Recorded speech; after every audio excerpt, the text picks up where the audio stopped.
Sir ఈవీఎంల పైన ఎప్పటినుంచో కూడా భిన్నాభిప్రాయాలు అయితే వ్యక్తమవుతూ వస్తున్నాయి. అంటే గెలిచిన పార్టీ ఏమో ఈవీఎంలకు మద్దతు తెలపడం, ఓడిన పార్టీలు ఏమో లేదు ఈవీఎంలు ట్యాంపరింగ్ జరగడం ఇలాంటివన్నీ కూడా చేస్తున్నారు. వీటి వల్ల నష్టం ఉందని చెప్పడం ఇవన్నీ కూడా చూసాం. అయితే ఇప్పుడు ఎలన్ మాస్క్ ప్రముఖ బిజినెస్ మ్యాన్ ఈవీఎంల పైన ఒక ట్వీట్ చేశారు. వీటిని యూజ్ చేయొద్దు, వీటిని ఏఐతో కానివ్వండి లేకుంటే మనుషుల ద్వారా దీన్ని హ్యాక్ చేసే ప్రమాదం ఉంది అని చెప్పేసి ఆయన చేసిన ట్వీట్ ఇప్పుడు ప్రపంచవ్యాప్తంగా కూడా చర్చలకు దారితీసింది సార్. మరి ఆయన చేసిన ట్వీట్ పైన మీ ఒపీనియన్ ఏంటి? నిజంగా ఈవీఎం ట్యాంపరింగ్ కానివ్వండి లేకుంటే హ్యాక్ కానీ చేసే అవకాశం ఉంది అని అంటారా సార్? అంటే ఎలాన్ మాస్క్ అనే వ్యక్తి ఆయన ఏదో పారిశ్రామికవేత్త మాత్రమే కాదు, ఆర్టిఫిషియల్ ఇంటెలిజెన్స్ అనేటువంటి ఒక పదార్థాన్ని ప్రపంచానికి పరిచయం చేసినటువంటి వ్యక్తిగా కూడా అతనికి ఒక గుర్తింపు ఉంది. అంటే తద్వారా దేన్నైనా హ్యాక్ చేయవచ్చు అనేదే ఆయన ప్రోగ్రాం, ఆయన వ్యాపారమే అది. సో ఆయన ఆ కాంటెక్స్ట్లో ఇది సాధ్యమే అనేది చెప్పాడు. అయితే దీని మీద ఒక టెక్నాలజీ తెలిసినటువంటి వ్యక్తి ఇంటర్నెట్తో అనుసంధానం లేకుండా ఎలా సాధ్యం అవుతుంది? ఇంటర్నెట్తో అనుసంధానమైనటువంటి ఈవీఎంలు కొన్ని చోట్ల వాడుతున్నారు, అక్కడ సాధ్యం అవ్వచ్చు కానీ ఇండియాలో సాధ్యం కాదు. ఇండియాలో ఇంటర్నెట్తో సంబంధం లేనటువంటి ఈవీఎంలే వాడుతున్నారు. కాబట్టి ఇంటర్నెట్ యాక్సెస్ లేనటువంటి ఈవీఎంని ట్యాంపర్ చేయటం సాధ్యం కాదు అని ఒక పెద్ద మనిషిని పట్టుకొచ్చి ఆయనతో మాట్లాడించారు. ఏది ఎలన్ మాస్క్ చేసినటువంటి విమర్శ మీద దాడి చేయటానికి బీజేపీ సీరియస్గానే పట్టించుకుని ఒక టెక్నికల్ మ్యాన్ని తీసుకొచ్చి మాట్లాడించారు. అయితే ఈ అభిప్రాయం నిజానికి చాలా కాలంగా ఉంది. ఇది దేంతోనూ అనుసంధానం లేదు కదా, అది సపరేట్ ఎంటిటీగా ఉంది కాబట్టి ఎలా సాధ్యం అవుతుంది అని. రాహుల్ గాంధీ గారు ఇది బ్లాక్ బాక్స్ లాంటిది అని మాట్లాడాడు. అది ఇంకెవరికి దానిలోకి ప్రవేశించడం సాధ్యం కాదు, కానీ ఆ డిజైనర్ ఎంటర్ కావచ్చు అని. ఇదే మాట ఆ మధ్య ఒక రాజకీయాల్లో ఉన్నటువంటి ఒక ఐపీఎస్ ఆఫీసర్ లక్ష్మీనారాయణ గారు, జై భారత్ పార్టీ నాయకుడు, వారు కూడా మాట్లాడారు. ఇది నెట్తో అనుసంధానం లేదు అన్నంత మాత్రాన ట్యాంపరింగ్కి అవకాశం లేదు అనుకోవడం భ్రమ అన్నాడు ఆయన.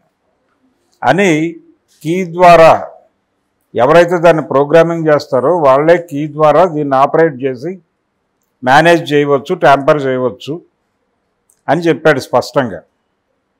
ఇది ఆయన ఇచ్చినటువంటి ఈవీఎంలకు సంబంధించి ఆయన మాట్లాడిన వీడియోలు ఉన్నాయి యూట్యూబ్లో. రెండోది ఎలన్ మాస్క్ ఇంకొక ఎండ్కెళ్ళి కూడా మాట్లాడాడు. అదేంటంటే మానవ మేధని అదుపులోకి తీసుకుని వాళ్ళు ఏ పార్టీకి ఓటు వేయాలో కూడా డిజైన్ చేయడానికి ఛాన్స్ ఉంది అని మాట్లాడుతున్నాడు. కృత్రిమ మేధ అంటున్నాం మనం దాన్ని, ఆర్టిఫిషియల్ ఇంటెలిజెన్స్.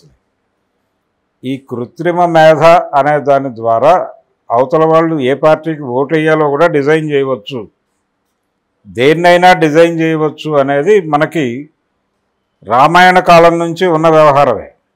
అయితే సైకలాజికల్ గేమ్ అది, ఒక సైకలాజికల్ గేమ్ ఆడుతుంది. ఏ గ్రూప్ అయినా ఏ పార్టీ అయినా ఎవరైనా ఆ గేమ్లో ఉంటారు. అది యంత్రంతో చేస్తారా యంత్రరహితంగా చేస్తారా అనేది వేరే గొడవ. ఇప్పుడు ఇంటర్నెట్ యుగంలో ఉన్నాం మనం.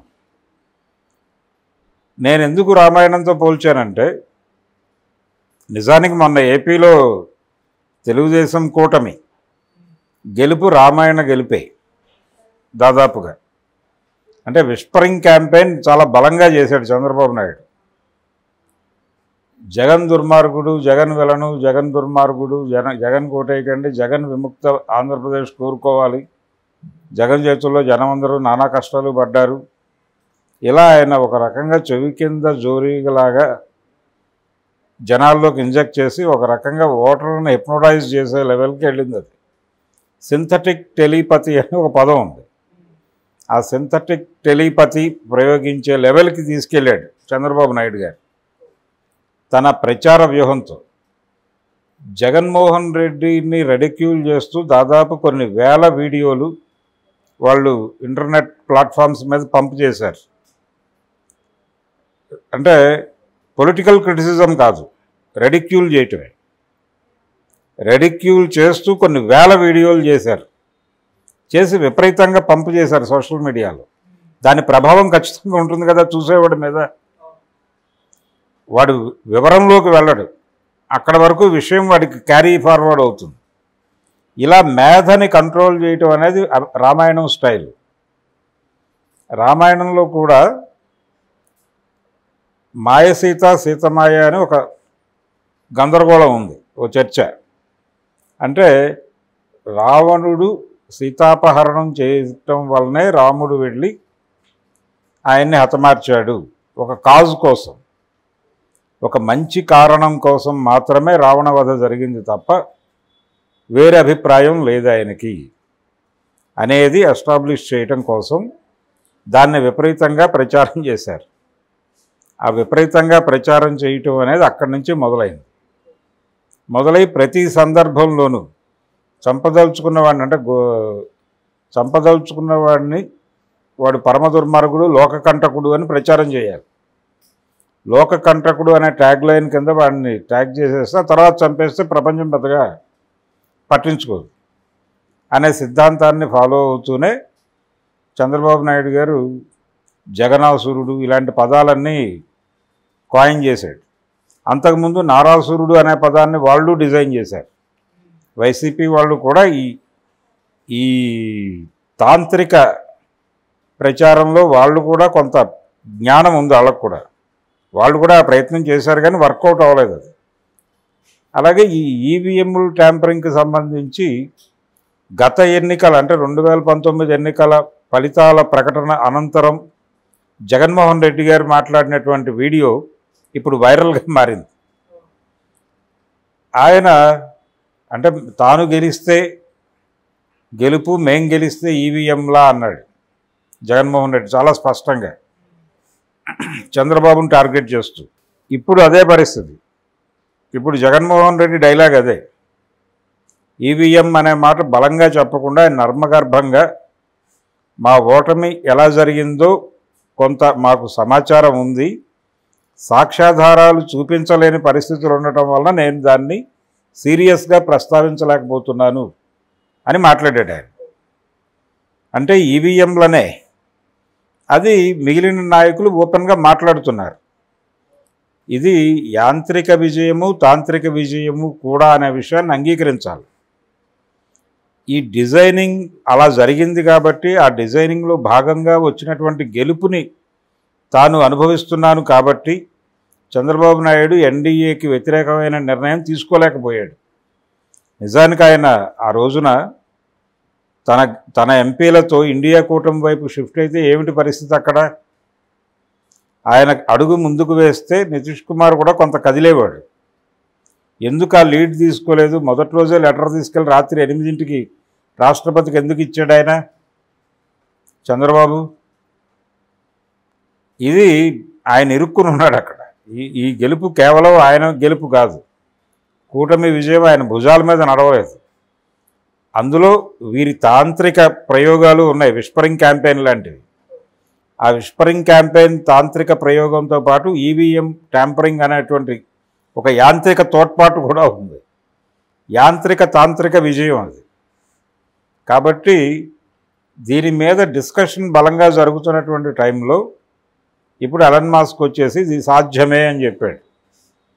అయితే ఇంటర్నెట్ అనేది ఒక అనుసంధాన పరికరంగా తీసుకొచ్చి వితౌట్ ఇంటర్నెట్ ఎలా హ్యాక్ చేస్తారు అనే దాన్ని పట్టుకొచ్చి వాళ్ళు కాపాడుకునే ప్రయత్నం చేస్తున్నారు. కానీ వితౌట్ ఇంటర్నెట్ కూడా చేయవచ్చు అనేది కూడా ప్రూవ్డే. ఏ కంపెనీ అయితే వీళ్ళు రష్యా నుంచి పట్టుకొచ్చారు, ఇది రష్యా నుంచి పట్టుకొచ్చిన ఈవీఎంలు ఇవి. అక్కడ కనుక కీ ఆపరేట్ చేస్తే వాడు ఇవి స్పందిస్తాయి. ఎవడైతే డిజైనర్ ఉన్నాడో వాడు కంట్రోల్ చేయవచ్చు అనేది జై భారత్ పార్టీ లక్ష్మీనారాయణ గారే చెప్పాడు కదా ప్రపంచానికి. అదే ఇప్పుడు రాహుల్ గాంధీ గారు కూడా మాట్లాడుతున్నాడు. అఖిలేష్ యాదవ్ మాట్లాడుతున్నాడు. వీళ్ళందరి దగ్గర ఉన్న సమాచారం అదే. ఆ రోజున లక్ష్మీనారాయణ ఏం మాట్లాడాడో అదే మాట్లాడుతున్నారు. ఇప్పుడు కొత్త టాపిక్ ఏం లేదు. బ్లాక్ బాక్స్ అనే మాట వాడాడు రాహుల్ గాంధీ. అది ఎవడైతే దాన్ని రికార్డ్ చేయగలడో వాడి మాట మాత్రమే వింటుంది. ఎవరి మాట పడితే వాడి మాట విందు. ఇదే కండిషన్ ఈవీఎంది అని మాట్లాడుతున్నాడు రాహుల్ గాంధీ. నిజమే, అది నిజమే. కొంత దాని మీద పరిశోధన జరగవలసినటువంటి అవసరం ఉంది. అయితే ఇక్కడ ప్రధానంగా చూడాల్సింది ఏంటంటే, బ్యాలెట్ పేపర్ పట్టుకొచ్చేయండి మళ్ళీ మాన్యువల్ ఓటింగ్కి వెళ్దాం అంటున్నారు. మాన్యువల్ ఓటింగ్ టైంలో విపరీతంగా రిగ్గింగ్ జరిగినటువంటి సందర్భాలు మనం చూసాం కదా. అంటే టోటల్ బ్యాలెట్ పేపర్లు మొత్తంగా ఎవడైతే రిగ్గి చేయదలుచుకున్నాడో, ఎవడైతే బలవంతుడు ఉన్నాడో వాడి ఇంటికి తీసుకెళ్ళి ముద్రలు కొట్టి డబ్బాల్లో వేసి పంపించిన చరిత్ర జరిగింది మన భారతదేశంలోనే. అది బీహార్లోనో మరొక చోటో కాదు, మొన్న ఎన్నికలు జరిగినటువంటి ఆంధ్రప్రదేశ్లో విజయవాడ లాంటి సెంటర్లో కూడా జరిగినాయి. కాబట్టి దాని నుంచి ఇది సేఫ్టీ అని కదా ఇటు టర్న్ ఇచ్చారు. ఈవీఎం ఎలక్ట్రానిక్ ఓటింగ్ అనేది మోర్ సేఫ్ అని కదా మీరు బ్యాలెట్ బాక్స్ నుంచి ఇటు టర్న్ అయింది. ఇప్పుడు దీనికి కూడా ఒక ఇది చూపిస్తున్నారు వీళ్ళు. అంటే ఓట్లు వేసిన తర్వాత అక్కడ ప్యాడ్లో వీడు ఎవరికి ఓటేసాడో ఒకటి వస్తుంది. వీటిని కౌంట్ చేయండి అనేది ఒక ప్రోగ్రాం ఉంది ఆల్రెడీ. అయితే వీళ్ళు ఏం చేస్తున్నారంటే ఒక 2-3 ఈవీఎంలు అలా కౌంట్ చేసి ఓకే అనుకున్న తర్వాత మిగిలింది ప్రాసెస్లో వెళ్ళిపోతున్నారు. అలా కాకుండా టోటల్గా ప్రతి బాక్స్కి చెక్ చేయాలి అనే నిబంధన పెట్టుకోవచ్చు. అలా కాకుండా మళ్ళీ బ్యాలెట్ బాక్స్కి మళ్ళీ మనం బ్యాలెట్ కాగితానికి వెళ్ళిపోదాం అంటే అది సురక్షితం కాదనే కదా ఇటు వచ్చింది. అది ఇంకా మోర్ ఈజీ దీంతో పోలిస్తే. ఇదేదో రష్యన్ కంపెనీతో డీల్ మాట్లాడుకుని వాడక్కడి నుంచి కీ ఆపరేట్ చేసి ఇంత గందరగోళం లేదు. అక్కడ చాలా ఈజీగా బ్యాలెట్ పేపర్లు పట్టుకెళ్ళిపోయి ఇంట్లో కూర్చుని గుద్దేసి తీసుకెళ్ళి వేసేసి ఓటరులారా మీ ఓట్లన్నీ పోలైపోయినవి మీరు ఇళ్ళకి వెళ్ళిపోవచ్చు అని చెప్పిన సందర్భాలు ఉన్నాయి. అంటే భారత ప్రజాస్వామ్యం ఆ లెవెల్కి వెళ్ళిపోయి చాలా కాలం అయిపోయింది. అందులో భాగంగా ఏది సేఫ్ కాదు అనేది ప్రపంచం అర్థం చేసుకోవాలి. ఏది సేఫ్ కాదు. హ్యాకింగ్ అనేది ఎక్కడైనా సాధ్యమే. అంటే ఈ యాంగిల్లో తను మాట్లాడాడు. ఓకే, ఈ కోణంలో హ్యాకింగ్ అనేది ఎక్కడైనా సాధ్యమే, ఎలాగైనా సాధ్యమే అనేది తను ఆల్రెడీ ఆ ప్రోగ్రాంలో ఉన్నాడు కాబట్టి అతను చెప్పగలిగాడు. చెప్పగలగటానికి అతనికి ఒక ప్రాతిపదిక ఉంది. ఆ ప్రాతిపదిక నేపథ్యంలో చెప్పిన మాటల్ని కొంచెం సీరియస్గా పట్టించుకుని అదేదో రెడిక్యూల్ చేయడానికి ప్రయత్నాలు చేస్తున్నారు వీళ్ళు.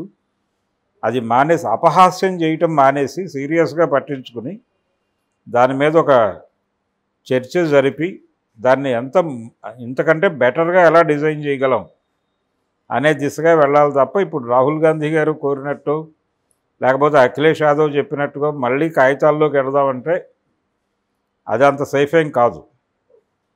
అది సేఫ్ కాదు, ఇది సేఫ్ కాదు అనేది అర్థమైంది.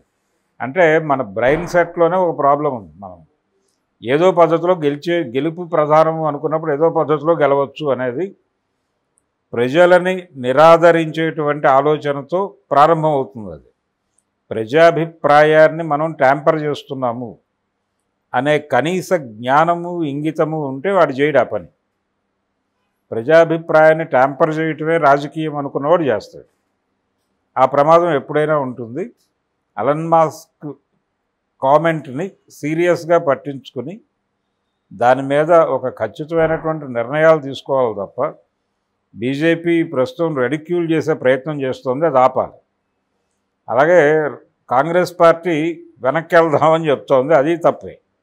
వెనక్కి వెళ్ళటము తప్పే, రెడిక్యూల్ చేయటము తప్పే. విమర్శని స్వీకరించి దాన్ని ఎలా హ్యాండిల్ చేయాలి, ఆ సమస్యను ఎలా పరిష్కరించాలనే దిశగా నిర్ణయం తీసుకోవాల్సిన అవసరం ఉంది.